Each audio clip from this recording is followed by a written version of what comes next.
वीरपुर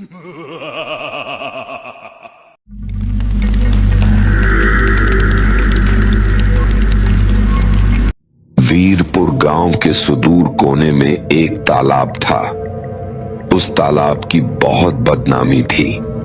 किसी बड़े डाकू या चोर का डर नहीं था, बल्कि भूतों के आतंक के कारण उस तालाब के पास कोई आमतौर पर नहीं जाता था।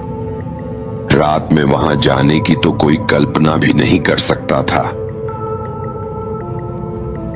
उस गांव में एक बहुत अमीर किसान था, महेश।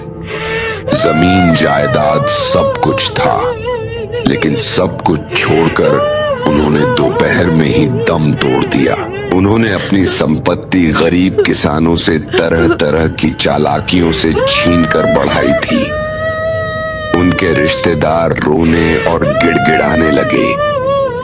इन सब कामों में शाम हो गई।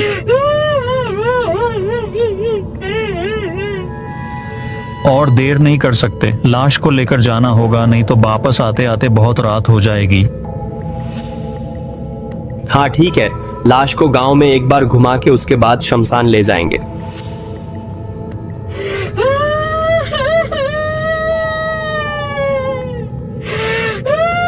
उसके बाद सब लोग लाश लेके चल पड़े। फिर गांव का चक्कर लगाते हुए शव को श्मशान ले जाया गया।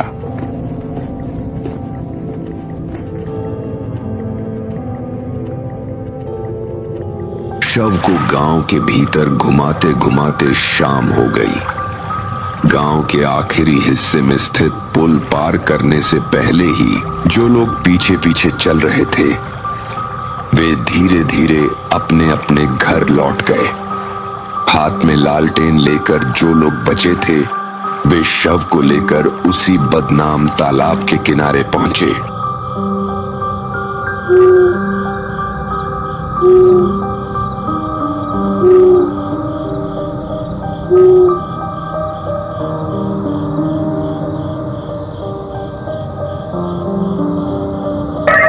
उस तालाब के पास एक बहुत पुराना पेड़ था और उसकी डाल पर एक भूत बैठा था, जिसका नाम कलुआ था।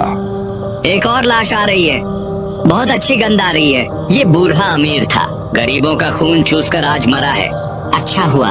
तुम लोग यहाँ पर ही बैठो, हम तीनों लकड़ियों का बंदोबस्त करने जाते हैं। और हाँ, लाश को छूकर ही बैठे रहना, नहीं तो भूत लाश लेकर चला जाएगा। हाँ ठीक है, हम लोग यहीं पर ही रुकते हैं, तुम लोग थोड़ा जल्दी आना। कलुआ पेड़ की डाल पर बैठा सब देख रहा था। उसके आसपास के लोग धीरे धीरे जंगल की ओर चले गए।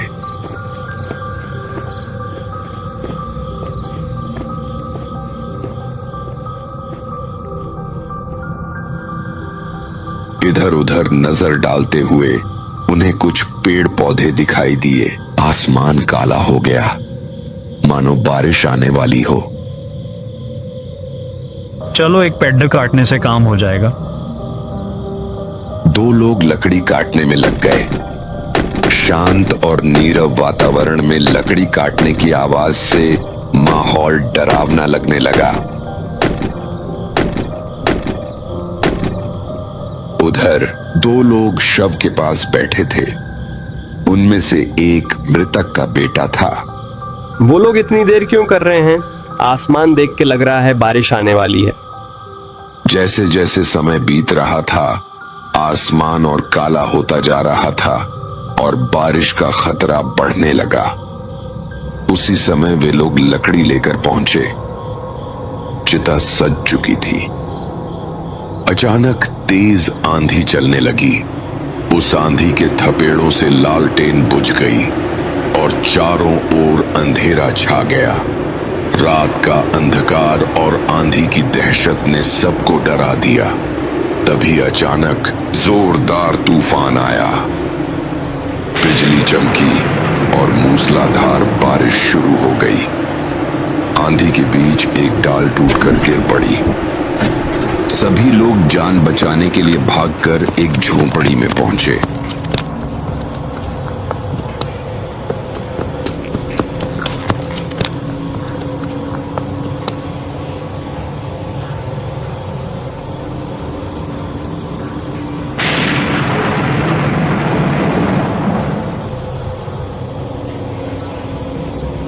किसी तरह उस झोपड़ी में आश्रय लिया, लेकिन वह झोपड़ी भी उड़ने की कगार पर थी। कलुआ पेड़ की डाल पर बैठा ये सब देख रहा था। उसने सोचा, अभी मौका है। बूढ़ा को कोई भी छू के नहीं बैठा है। बहुत दिन हो गए कुछ नहीं खाया। अगर एक बार इस बूढ़े की शरीर में घुस गया तो पूरी जिंदगी खाते पीटे काट जाएगा। कलुआ ने मौके का फायदा उठाते हुए किसान के मृत शरीर में प्रवेश कर लिया। फिर खाट पर बैठकर सीधा हो गया।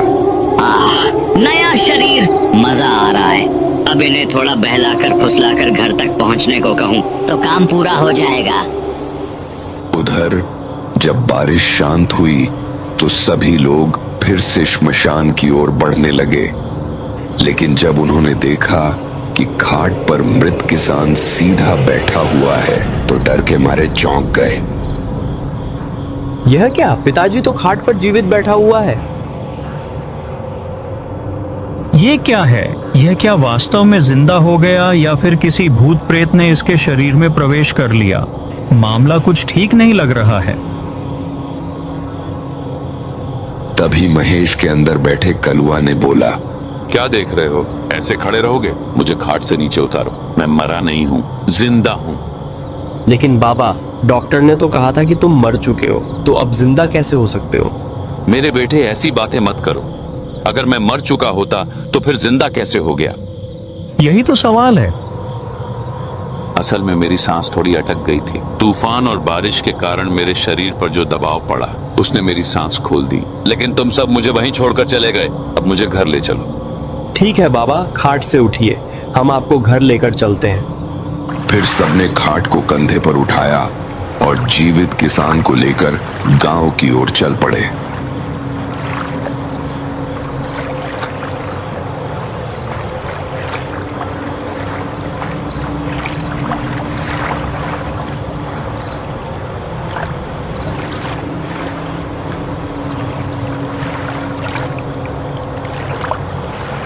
गांव में दाखिल होते ही यह खबर चारों ओर फैल गई कि मृत किसान फिर से जिंदा हो गया है।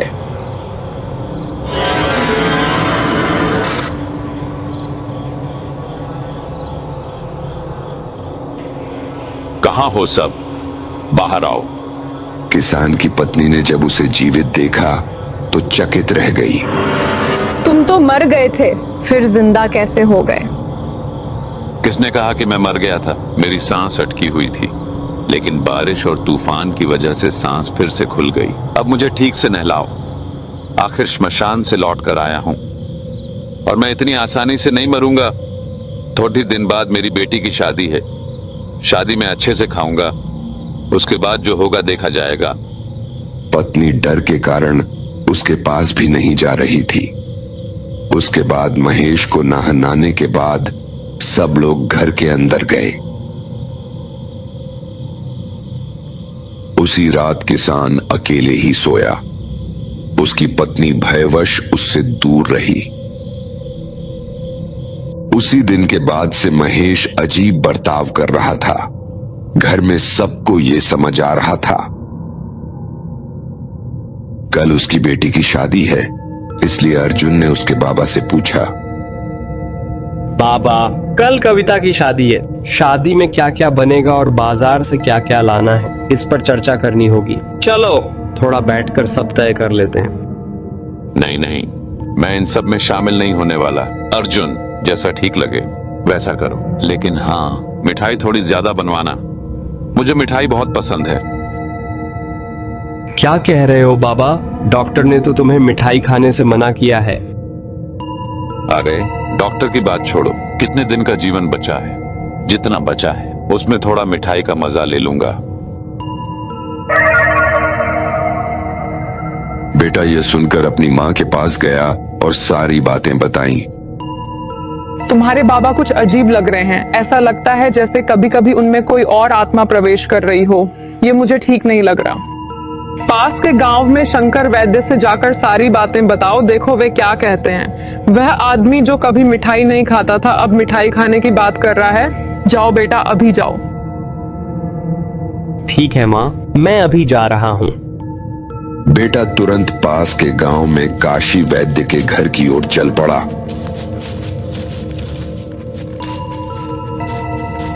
जब काशी वैद्य ने किसान के बेटे को देखा तो बोले, क्या बात है बेटा, तुम इस समय यहाँ? सब ठीक तो है? क्या बताऊं डॉक्टर जी, आपने तो कहा था कि मेरे पिता का देहांत हो गया है, लेकिन वे श्मशान से जीवित होकर घर वापस आ गए। ये कैसी अजीब बात कर रहे हो? हाँ, आपने सही सुना। अर्जुन ने सारी घटना विस्तार से बताई है। मुझे लगता है कि यह तुम्हारे पिता नहीं है। तुम्हारे पिता के शरीर में किसी भूत प्रेत ने प्रवेश कर लिया है। श्मशान वैसे भी अशुभ जगह होती है और उस समय तूफान और बारिश का माहौल था। जब तुम लोग शव को छोड़कर चले गए तब यह सब हुआ होगा। यह निश्चित रूप से भूत प्रेत का मामला है। अब तुम लोग बहुत सावधान रहो। तो अब क्या करना चाहिए डॉक्टर जी? वह तो हमारे घर में वैसे ही हमारे पिता के रूप में बैठा है। इस बात को किसी को मत बताना और इस बात का पता तुम्हारे पिता को भी नहीं लगना चाहिए। सबसे पहले तुम्हारे पिता के मृत शरीर को पूरी तरह जलाने का इंतजाम करना होगा, लेकिन यह काम इतना आसान नहीं होगा। अगर उसे पता चल गया तो वह तुम सबको खत्म कर देगा। तो यह कैसे किया जाए? यह काम बहुत सोच समझ कर करना होगा। आज रात तुम्हारी बहन की शादी है, तो काम को उसी दौरान निपटाना सही रहेगा। उसे किसी एकांत झोंपड़ी में ले जाकर दरवाजा बंद कर देना और झोंपड़ी को जला देना। इसके साथ ही ध्यान रखना कि भूत प्रेत को खाने में बकरियों का मांस बहुत पसंद होता है। तुम उस झोंपड़ी में पहले से एक मरी हुई बकरी रख देना। भूत मांस खाने में व्यस्त रहेगा और तब तुम अपना काम कर सकते हो। अब घर जाकर सबको पहले से सतर्क कर दो। ठीक है डॉक्टर जी, जैसा आप कहेंगे वैसा ही करेंगे। महेश के बेटे ने घर लौटकर अपनी माँ और परिवार वालों को सब कुछ बताया। यह सुनकर वे सब दंग रह गए।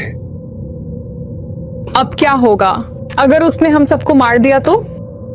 तुम चिंता मत करो माँ, हम उसको नहीं छोड़ देंगे। हाँ, कल रात बहन की शादी के समय ही उस भूत का काम निपटा देंगे। उधर महेश दूर से देख रहा था कि सब लोग फुसफुसाकर क्या बातें कर रहे हैं। वह पास आया और बोला, क्या हुआ? तुम लोग क्या बात कर रहे हो?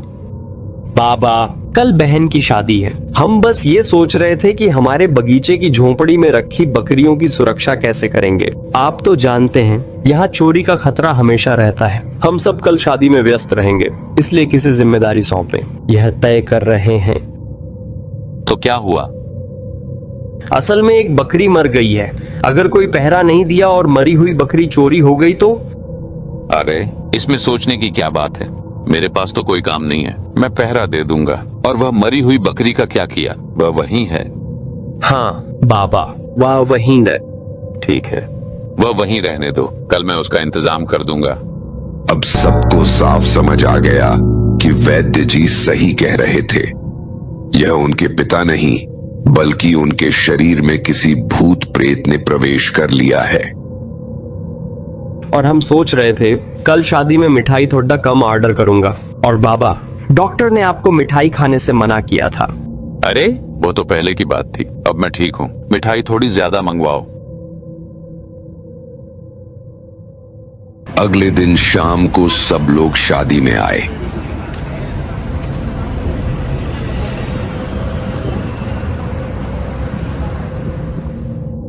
महेश का खाना देखकर सब लोग चौंक गए। मिठाई, मांस, मुर्गी सब कुछ था वहां पर और महेश सारा खाना एक राक्षस की तरह खा रहा है। देखते देखते रात हो गया। अरे, कितनी रात हो गई है? अब मुझे ले चल उस झोपड़ी के पास। हाँ बाबा, चलो।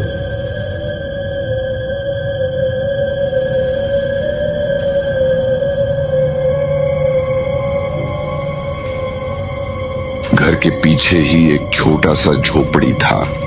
वो दोनों उस तरफ ही चल पड़े। अर्जुन, उसका छोटा भाई और डॉक्टर ने पहले से ही उस झोपड़ी में केरोसिन डाल के रखा था।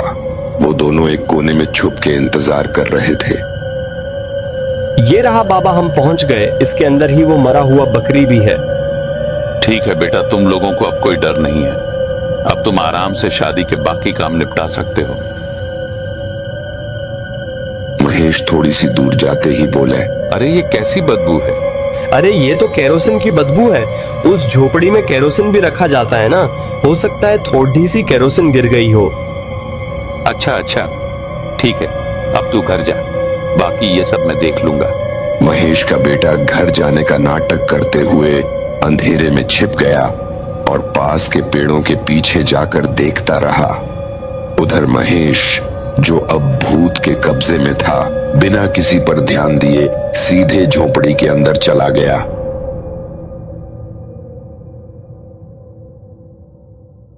शंकर वैद्य ने सबको इशारा किया और झोपड़ी का दरवाजा बंद कर दिया।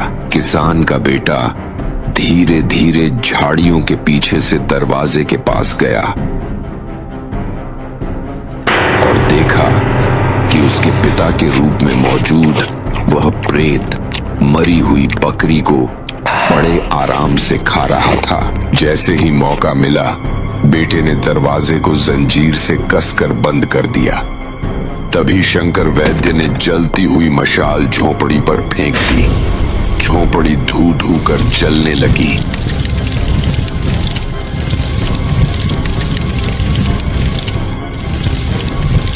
अंदर से कलुआ चीखने चिल्लाने लगा, तुम लोगों ने मुझे बंद कर दिया है। अगर एक बार मैं छूट गया तो तुम सबको और इस पूरे गांव को खत्म कर दूंगा, किसी को भी नहीं छोड़ूंगा। जल रहा हूँ, मुझे छोड़ दो, छोड़ दो। लेकिन किसी ने उसकी बात नहीं सुनी। वैद्य जी, क्या वह फिर से बाहर आ सकता है? नहीं नहीं, इस आग में वह पूरी तरह जलकर राख हो जाएगा। अब चिंता की कोई बात नहीं है। अब तुम लोग अपने अपने घर जाओ और हाँ, जल्दी से अपने पिता की आत्मा की शांति के लिए श्राद्ध कर्म करवाओ और पिंड दान कर दो। सबने वैद्य की बात मान ली। शादी के बाकी बचे काम पूरे किए गए और 7 दिन बाद जाकर किसान के नाम से पिंड दान किया गया।